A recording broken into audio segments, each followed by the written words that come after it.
तो हेलो दोस्तों जैसा कि हमने इसके पिछले एपिसोड में देखा कि जियाओ फेंग का सामना रेड सीलिंग आंट से हो गया था, जो कि उसके जान के पीछे पड़ी हुई थी, जिसकी वजह से तो जियाओ फेंग ने उनसे फाइट करने के बारे में सोचा और वो सीधा ही उनके इलाके में कूद गया था, जहां जाकर उसने उन रेड सीलिंग आंट्स का वहां पर सफाया कर दिया था। और इसकी वजह से उसकी कल्टीवेशन बहुत तेजी से बढ़ने लगी थी, जिस वजह से उसकी कल्टीवेशन वॉरियर रैलम के 9 स्टार की हो गई थी। जिसके बाद तो जियाओ फेंग ज़ूबाजी से अपने ट्रेजर की डिमांड करने लगता है, जो जानकर तो ज़ूबाजी वहाँ पर बहाना मारने लगता है। उसे ऐसा करते हुए देखकर तो जियाओ फेंग की भी सटक चुकी थी। वो तुरंत ही ज़ूबाजी को धमकाने लगा था, जिस वजह से ज़ूबाजी ने उस डायरेक्शन की लोकेशन उसे दे दी थी। तो अब आगे इस एपिसोड की शुरुआत में हम जियाओ फेंग को देखते हैं, जो उस जंगल में काफी आगे तक आ चुका था। तो अभी उसकी नजर वहाँ पर एक हर्प पर पड़ चुकी थी, जिसे देखकर तो जियाओ फेंग काफी खुश हो गया था और वो ज़ूबाजी से पूछता है कि ज़ूबाजी, अगर मैंने इस हर्प को खा लिया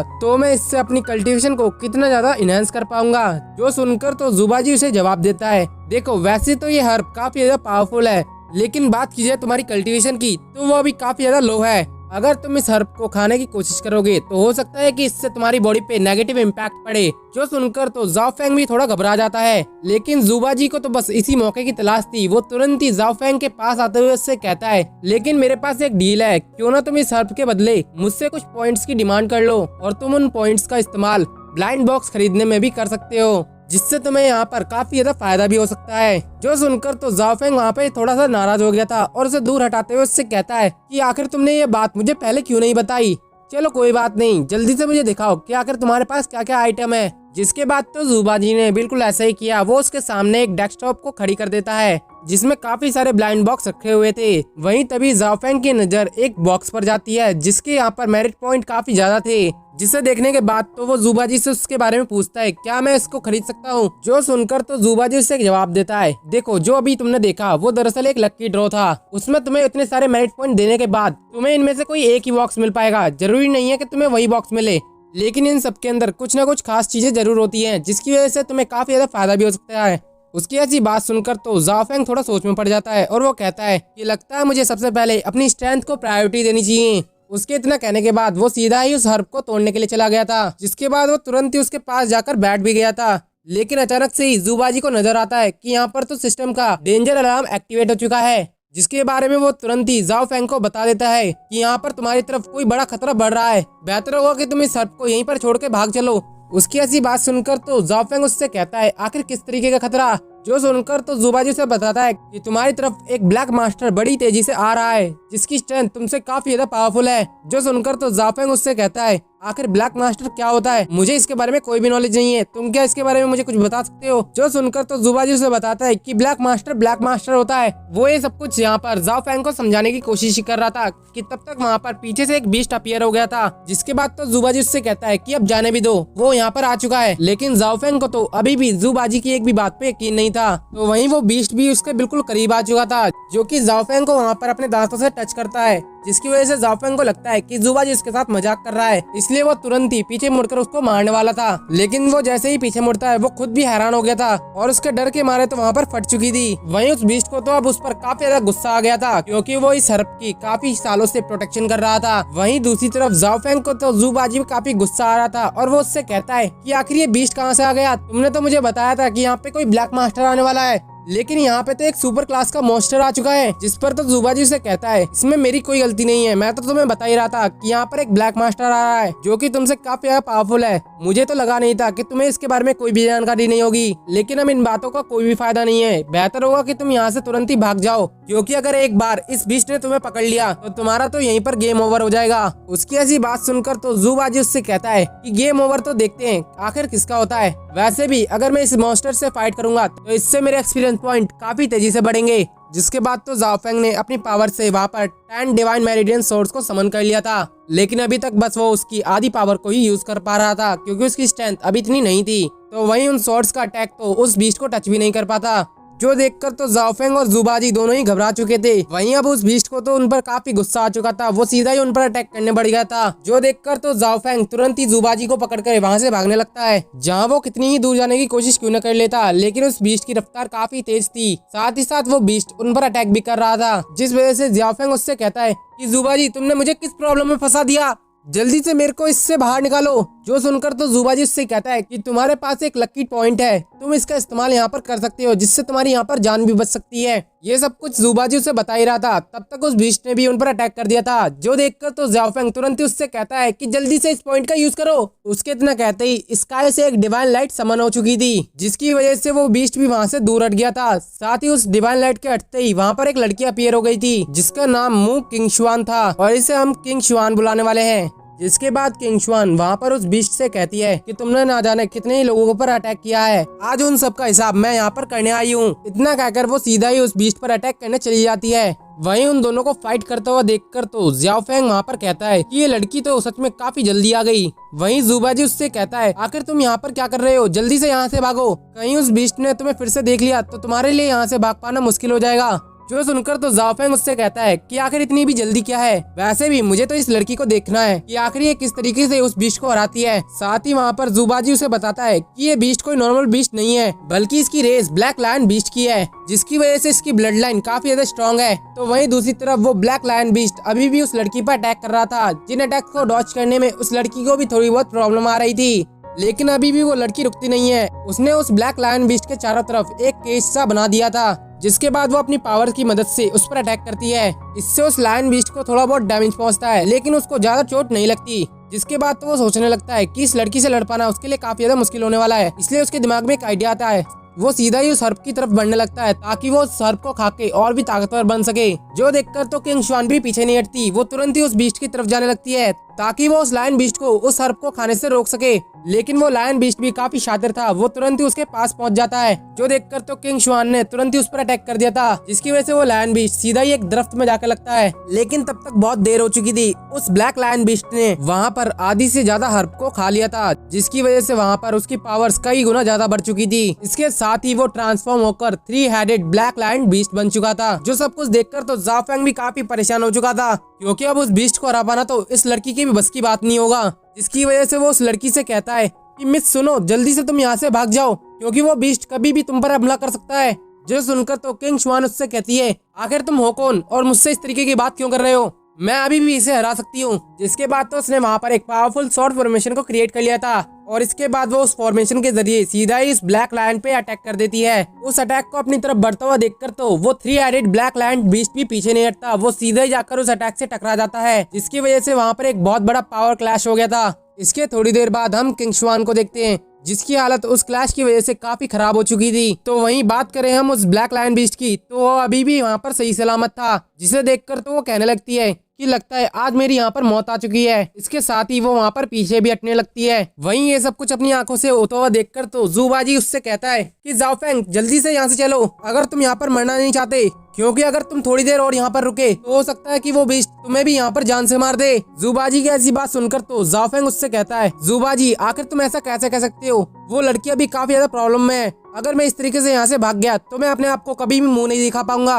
वैसे भी वो लड़की मेरी वजह से डेंजर में फंसी है, मैं उसको इस तरीके से मरने नहीं दे सकता। जिसके बाद तो वो उससे फाइट करने के लिए भी तैयार हो गया था। जो देखकर जुबाजी से कहता है आखिर तुम पागल हो चुके हो, अगर तुम सीधा ही जाकर उस मॉन्स्टर से फाइट करोगे तो इससे तो तुम खुद भी मारे जाओगे। और रही बात उस लड़की की, वो तो वैसे ही उस मॉन्स्टर को मारने आई थी, अगर वो इसमें मारी भी जाती है तो इसमें तुम्हारा कोई भी कसूर नहीं होगा, तुम बिना बात ही अपनी जान को यहाँ पर खतरे में डाल रहे हो। जो सुनकर तो ज़ाओफेंग उससे कहता है कि जुबाजी लगता है तुमने पुरानी कहावत नहीं सुनी, हमारे बूढ़े लोग कह के गए हैं कि जब कोई किसी डेंजर में होता है तो उसके लिए धन और दौलत कोई भी मायने नहीं रखते, और अगर तुम्हें कोई ऐसा पर्सन मिल जाए जो कि तुम्हारी जान बचाए तो उसके लिए तुम अपनी जान की बाजी भी लगाकर उसकी प्रोटेक्शन करना। इतना कहकर वो सीधा ही आगे की तरफ बढ़ जाता है। वहीं किंगशुआन तो अपनी हिम्मत हार चुकी थी, उसे तो लगने लगा था कि अब उसकी मौत तय हो चुकी है, मेरे लिए मर जाना ही काफी अच्छा है, कम से कम उस बास्टर्ड से तो मुझे शादी नहीं करनी पड़ेगी। वो ये सब कुछ सोच ही रही थी, तब तक एक अटैक आकर सीधा ही उस बीस्ट के हेड पर लगता है, जिससे उस बीस्ट का तो कुछ नहीं होता, लेकिन उसका ध्यान उसकी तरफ जाता है,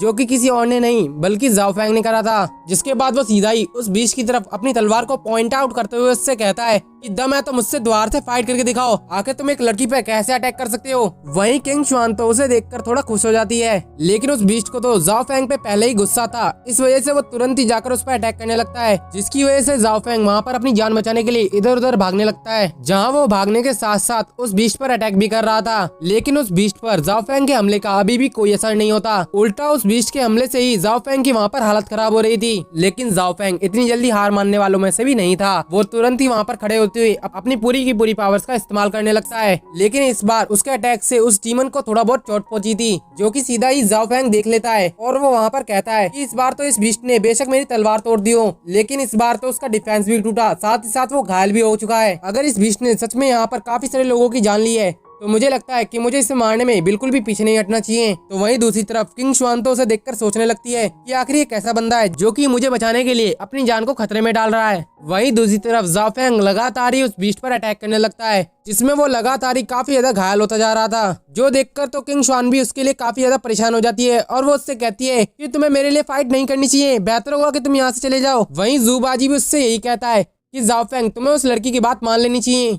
अगर तुम इसी तरीके से इस बीस्ट से फाइट करते रहे तो तुम जल्दी यहाँ पर मारे जाओगे। लेकिन जाओ फेंग तो जू बाजी की एक भी बात पे ध्यान नहीं देता, उल्टा वो उस लड़की से कहता है कि मिस मुझे खुशी है कि आपने मेरी चिंता करी और मेरे बारे में इतना कुछ सोचा। इतना कहकर वो तुरंत ही फिर से अपनी डिवाइन सोर्स को समन करता है। तो वहीं दूसरी तरफ किंग शुआन भी एकदम सोच में पड़ जाती है कि आखिर एक अनजाने पर्सन के लिए उसके दिल में फीलिंग्स क्यों आई। वहीं जाओ फेंग तो फिर से अपनी सोर्स के जरिए उस पर अटैक करने लगता है, जहाँ उस बीस्ट की हालत इतनी खराब नहीं थी जितनी जाओ फेंग की हालत खराब थी। वो तो यहाँ पर अब ढंग से खड़ा भी होने के लायक नहीं था। जिसके बाद तो वो बीस्ट सीधा ही जाओ फेंग की तरफ बढ़कर वहाँ पर अटैक करने वाला था, जो देखकर तो जुबाजी के साथ साथ किंग शुआन भी उसके लिए परेशान हो जाती है। लेकिन जाओ फेंग को तो बस इसी मौके की तलाश थी। वो तुरंत ही अपनी 10 डिवाइन सोर्स के अंदर अपनी फ्लेम टेक्निक को मर्ज कर देता है और वो उस नई टेक्निक को 10 फायर डिवाइन सोर्स का नाम देता है, जिसके बाद वो उस टेक्निक की मदद से सीधा ही उस लैंड बीस्ट पर अटैक कर देता है।